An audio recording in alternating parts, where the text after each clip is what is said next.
थी। सुधा और राकेश के 3 बेटे थे। शादी के बाद तीनों माँ बाप से दूर रहते और सिर्फ त्योहारों में आते। माँ जी, पिताजी, अगली बार आप लोग हमारे घर आइएगा।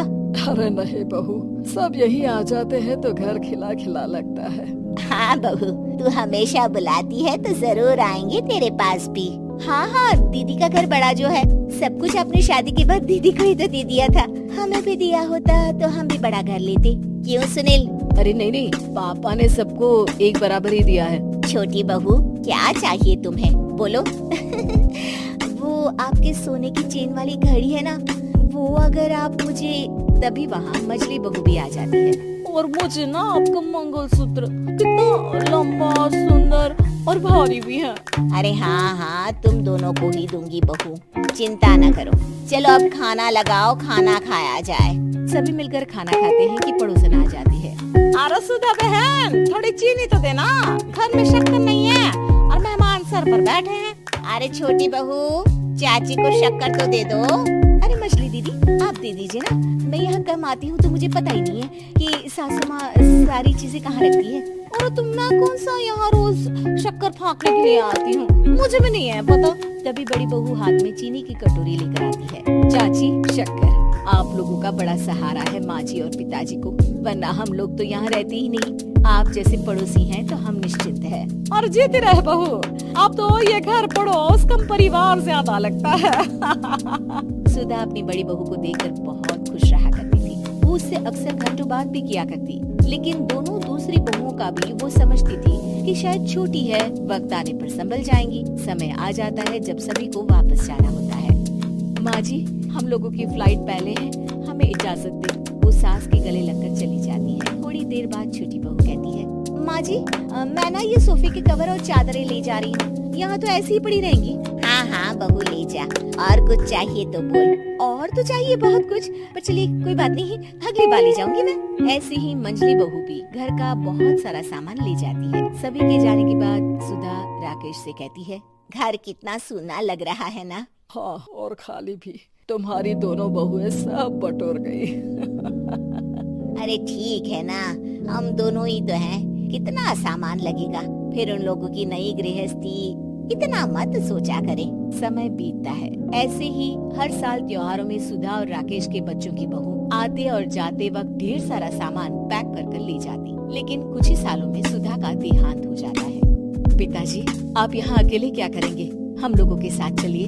अरे नहीं बहू, इस घर में सुधा की यादें हैं, मैं उसे नहीं छोड़ सकता हूँ। अब तुम लोगों की माँ नहीं रही। देख लो, वैसे तो मैंने उसके जीते जी सब कुछ दे दिया है, लेकिन कुछ उसका पर्सनल कीमती सामान था जो ये है, ले लो। सामान में होती है एक घड़ी और एक मंगलसूत्र। माँ जी ने कहा था कि वो ये घड़ी मुझे देंगी। हाँ, पिताजी, माँ ने सबके सामने ये घड़ी सरिता को देने के लिए कहा था। उठा लो सरिता माँ की घड़ी। अब क्या था, छोटी बहू फट से घड़ी उठा लेती है। और पिताजी, ये मंगलसूत्र तो माँ ने मुझे ही देने को कहा था, याद है ना? वो सभी की ओर इशारा करती है। तू भी ले ले ये हार बेटा, कोई बात नहीं। मंजली फटाक से हाथ उठा लेती है। ससुर बड़ी बहू की तरफ देखते हैं। तुझे क्या दूं बेटा? पिताजी, माँ ने एक चीज मेरे लिए भी रखी है। सभी के कान खड़े हो जाते हैं कि आखिर सास ने क्या रखा होगा बड़ी के लिए। अरे माँ जी तो दीदी से प्यार भी ज्यादा ही करती थी, हमेशा उनसे बात किया करती। जरूर कोई बड़ी और अपनी प्रिय चीज दी होगी दीदी को। और देख लेते हैं ना, वरना तो हम भी बराबर का बंटवारा करेंगे। हाँ, कर लेना बंटवारा। लेकिन बड़ी बहू, बताओ तो सुधा ने क्या रखा है तुम्हारे लिए? अभी तो हम लोग यही हैं पापा जी, जब जाने लगेंगे तो बता दूंगी। बड़ी बहू के मुंह से ये बात सुनकर बाकी 2 बहुएं सोचने लगती हैं कि आखिर क्या है जो दीदी को सासू माँ देकर गई है। दीदी, ऐसा तो नहीं ना कि पूरे घर का आधा हिस्सा माँ बड़ी भाभी को देकर गई हो? तभी वहाँ ससुर आ जाते हैं। नहीं, ऐसा कुछ नहीं है। मकान तो तुम तीनों का बराबर से है। देखो, बड़ी बहू से तुम्हारी सास ज्यादा जुड़ी थी, न जाने क्यों घंटों बात किया करती थी। पता नहीं क्या देकर गई है उसे। और ससुर जी, आपको क्या पता, चालाकी से पूरे घर के पेपर में साइन करवा लिए हो, या फिर कोई छुपा गहना।